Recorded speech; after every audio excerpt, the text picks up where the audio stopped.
Okay, we're going to start this lesson and we're talking now about the law of cosines. So if you look at this blue box, it gives you some different ways that you can rewrite the law of cosines.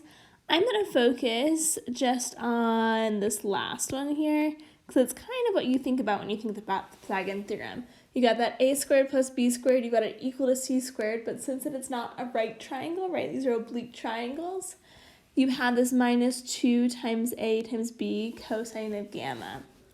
So there is a nice, if you're wondering where it's derived from, there's a nice proof in the textbook that you can take a look at. But in general here, we're saying, okay, we got this oblique triangle, right? And we either know A, B, and C, so we know all three sides and we're going to solve for an angle. Or I know A and B, the two sides, and I know the angle between it, gamma, and I'm going to solve for that side C. So that's why they say it's either like your SSS, so all sides, or your side angle side, where you know the angle between it.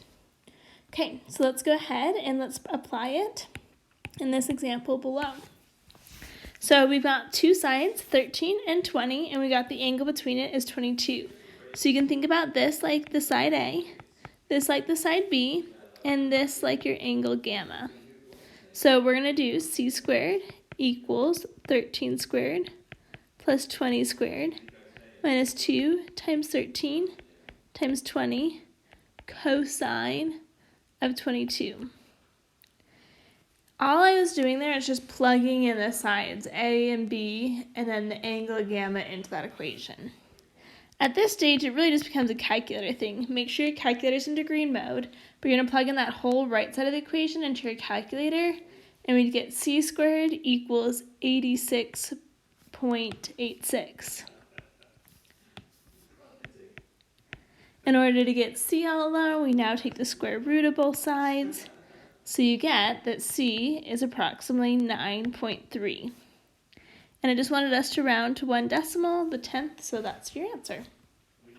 Okay, this next one, you'll notice a slight problem here. In this case, I have two sides and I have an angle, but in general, we want the angle that's between those two sides. So the one I just highlighted there in purple, right? But in this case, we weren't given that angle.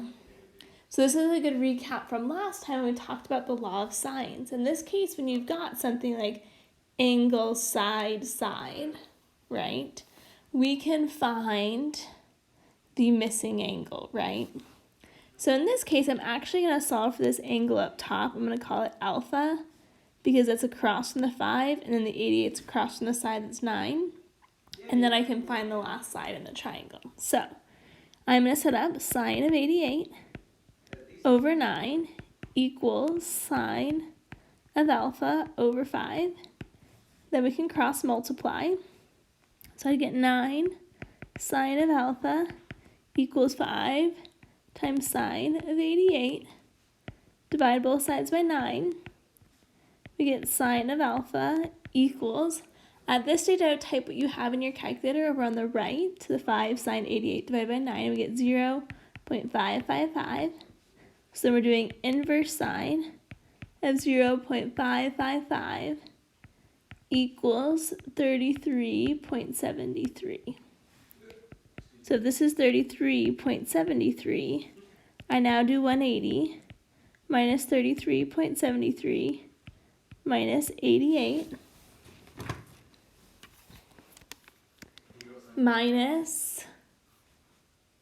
equals then 58.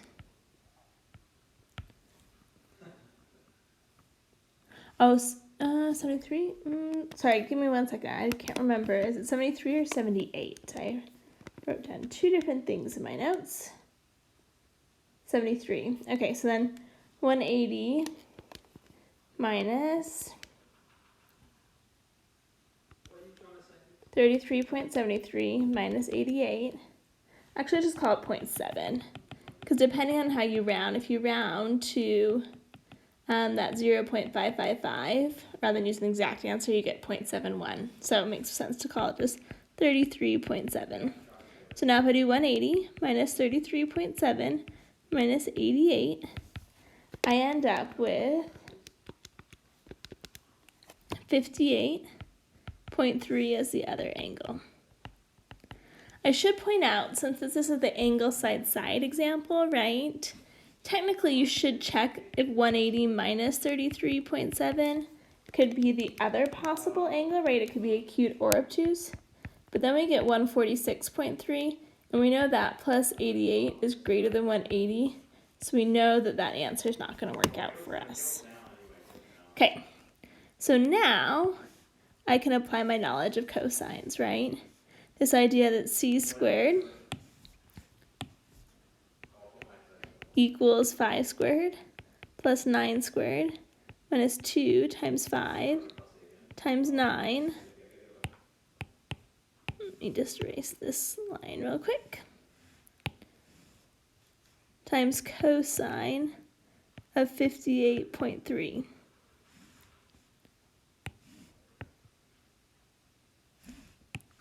Sorry, it's a little squished there, but that's okay. You can figure it out, so we went over here now. So now we type in the stuff on the right, and we end up getting, when you type 5 squared plus 9 squared minus 2 times 5 times 9 times cosine of 58.3, you end up with 43.99.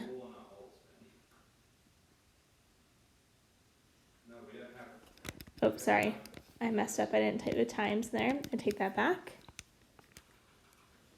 You end up with 58.7, we'll call that. So then when you take the square root of both sides,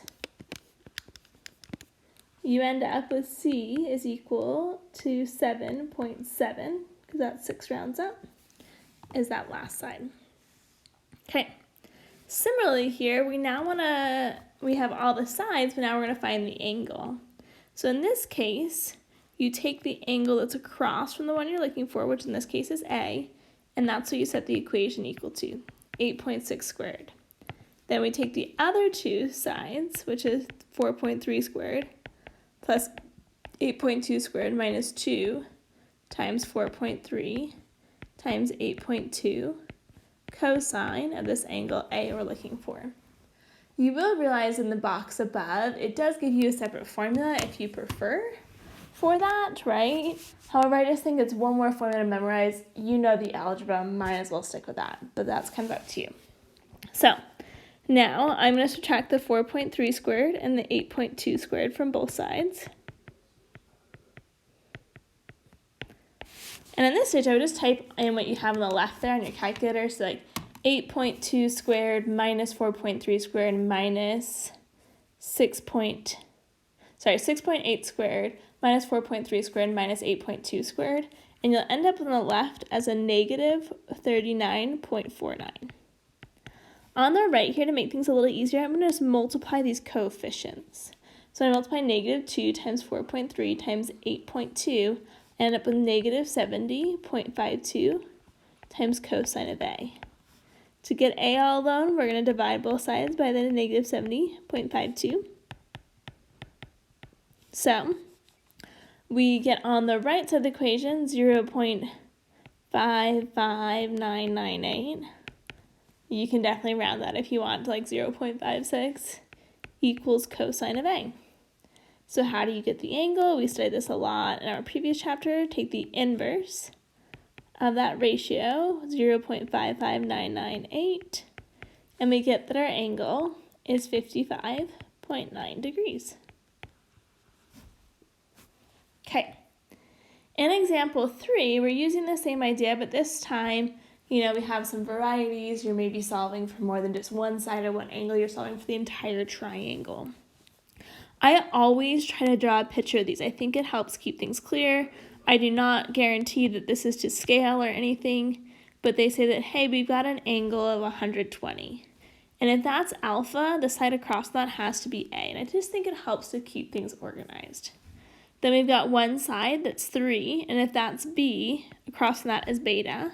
The last side is 4, so across from that is gamma. In this case, you can start, we're going to have to find an angle and a side, so start where you want. Let's say let's find the side. So if I want to find this side, I'm going to have A squared equals 3 squared plus the 4 squared, the two sides are on the angle that you know, minus 2 times 3 times 4, and then this angle between them that's across that side A is 120, so cosine of 120. So a squared equals, type all that stuff on the right into your calculator, and you get 37. Take the square root of both sides. A equals the square root of 37.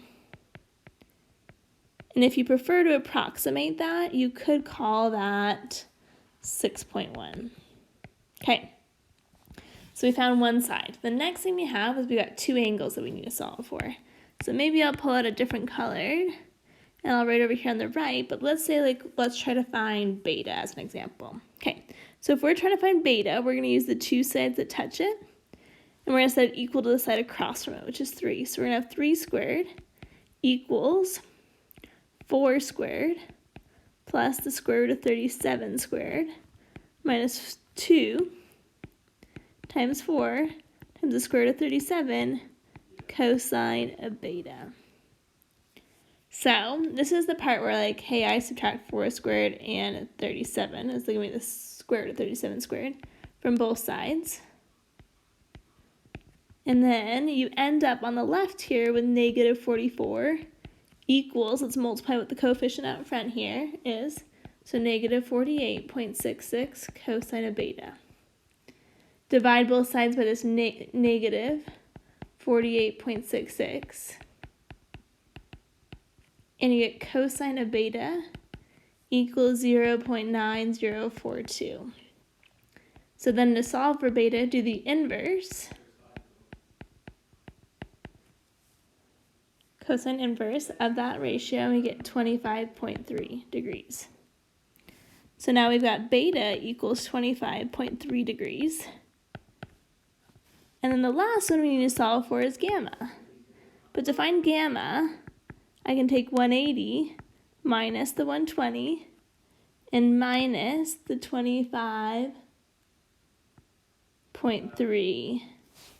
So you've got your two different sides, two different angles. So this equals 34.7.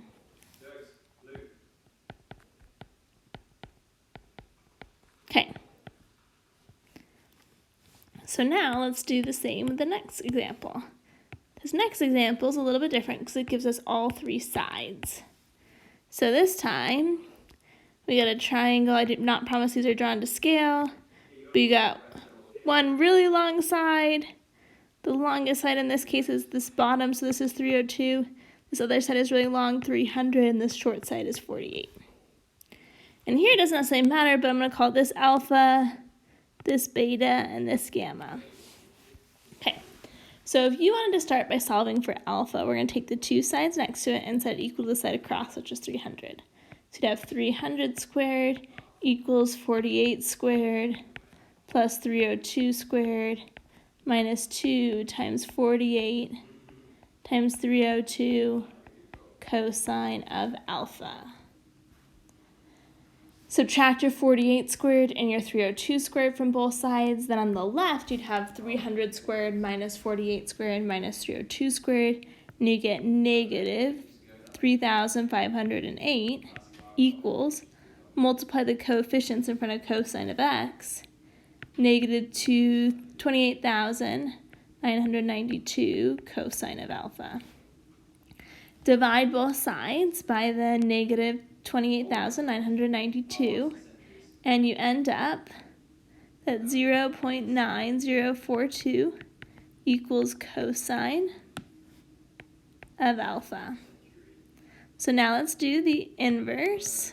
Cosine of 0.9042 equals 25.3 degrees. Okay, so we got our first one. Alpha equals 25.3 degrees. Now let's go through and we're going to do the same thing for another one. So let's say we go for beta. So for beta, the way you set it up is you do your 302 squared equals 300 squared minus 48 squared minus 2 times 300 times 48 cosine of beta. Subtract the 300 squared and the 48 squared from both sides, and you'll be left with negative 1100 equals negative 28,800 cosine of beta. Divide both sides with a negative 28,000, and you'll have 0.0382 equals cosine of beta. So now do the inverse. And you'll end up with 87.8. So beta equals 87.8 degrees. Now for gamma, the easiest way to find gamma, if you've got two angles in a triangle, subtract it from 180, and you get 9.1.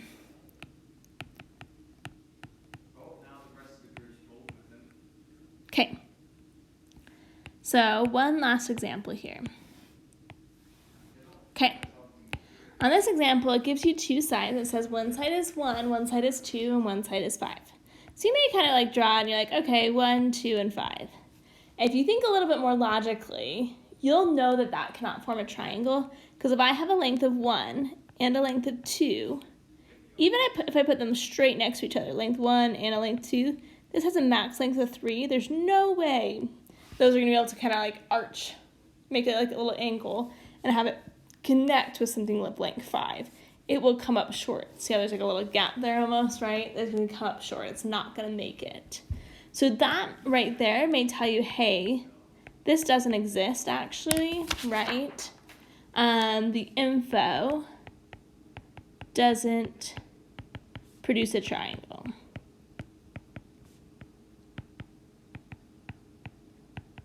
However, if that does not convince you, right, and you're not really thinking, you're just like so into law of cosines, if you start plugging in things, notice what happens. So let's say we're going to solve for this angle up top. I'm going to call it alpha.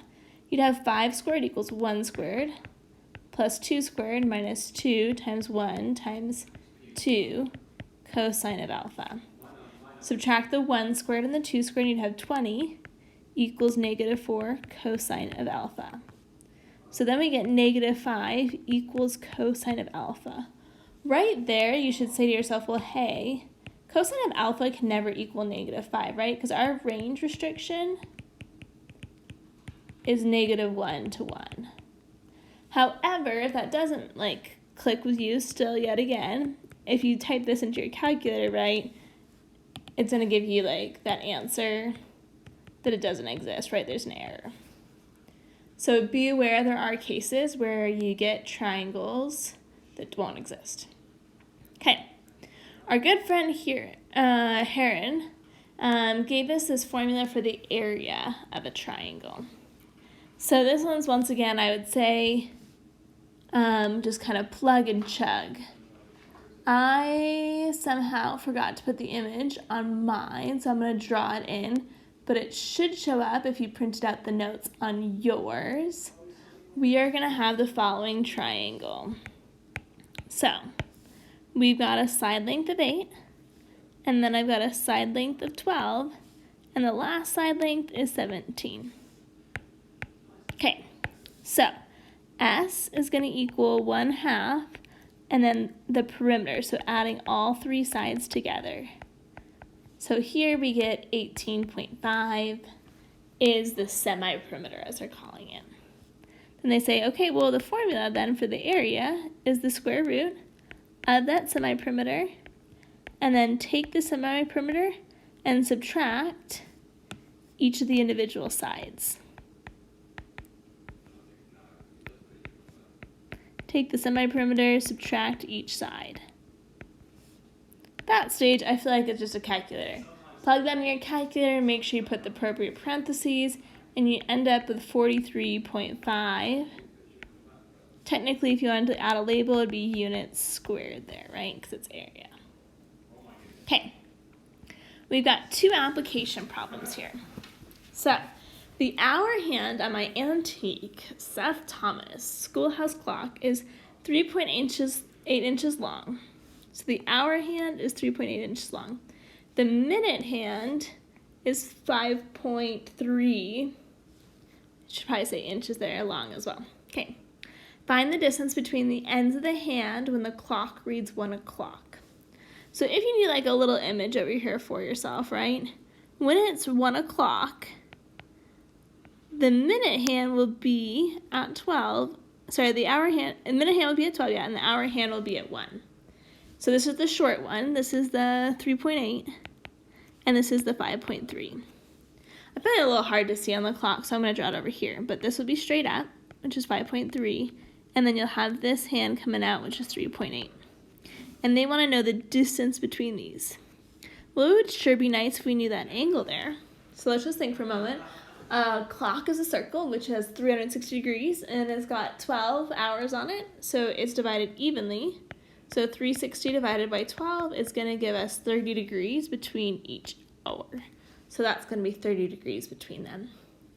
At this stage, if we're looking for this side, let's call it A. We're just using, actually I'm going to use C. That's what we used to buy. So let's call it side C. We're just plugging into the law of cosine. Surprise, surprise. So C squared equals 5.3 squared plus 3.8 squared minus 2 times 5.3 times 3.8 cosine of 30. At this stage, I would type the whole right side of the equation into your calculator, and you get 7.6465, and then take the square root of both sides. So C equals 2.77 inches. Okay, that one's not too bad. It's these ones where you got your directions that I think are confusing. So let's look down at the bottom. So, Sasquatch leaves port, and HMS Sasquatch leaves port on a bearing north.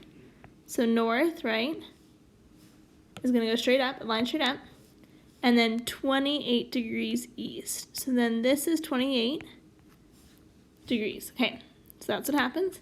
And that travels for 3 miles. Then it changes course and heads south. So this is south, right? If you need to remember, never eat soggy waffles. Okay, so this is south, and then they're going east again. So from this line, they're then going 37 degrees east. And then this time they traveled 2 miles. Okay, so I always think it helps just to redraw it, because sometimes I find the picture a little confusing. Well, line, so this is 3 miles. And then we got this line coming here that's 2 miles. And then this is the side we're looking for. So this is port. And this is where you are now, let's say. Okay, so let's talk about this angle up top.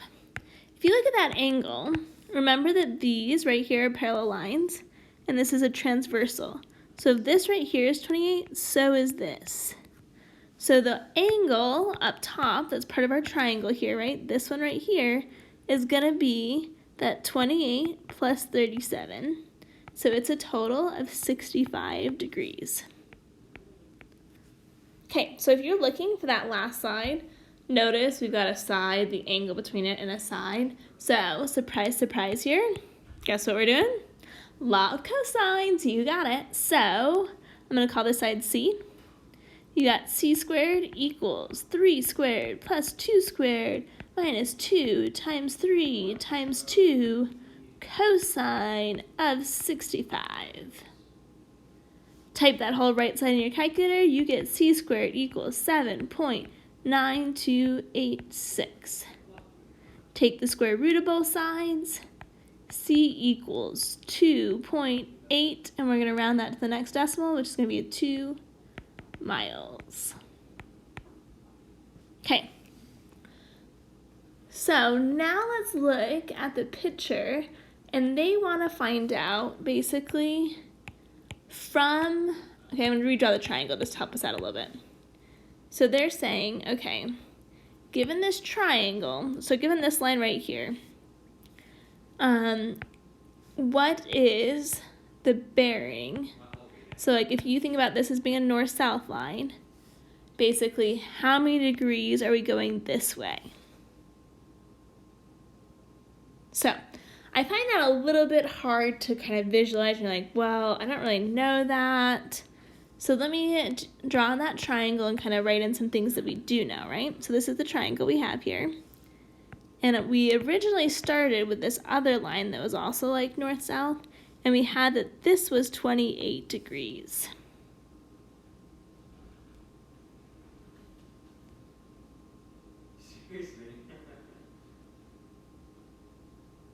Okay, so what may help you is to recognize, if you look at this line, kind of going down the center here, we've got a transversal.